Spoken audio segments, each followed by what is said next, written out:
বলছে, মা আপনি বড় সৌভাগ্যবতী। এই জগতের বুকে সৌভাগ্য তো সবাই হতে পারে না।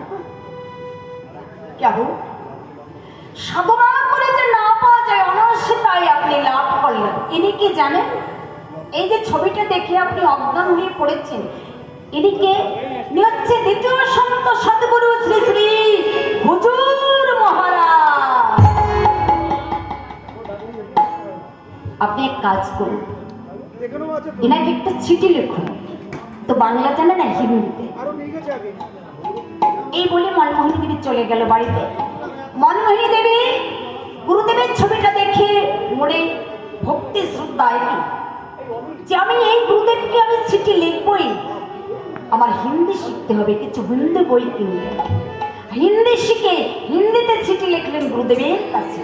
আর প্রথম মনমোহিনীর দীক্ষা হলো এই চিঠির মাধ্যমে। তাই একদিন ওই সময় ঈশ্বরবাবু বলেছে, মা আপনি খুব সৌভাগ্য, এই গুরুদেব আসছে কলকাতায়, আপনাকে আমি সঙ্গে নিয়ে যাব।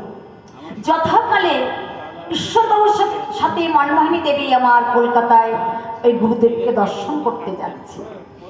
গুরুদেবকে যখনই দর্শন করে পেয়েছে, গুরুদেবের চরণে আছাড় খেয়ে পড়ছে আমার মনমোহিনী দেবী।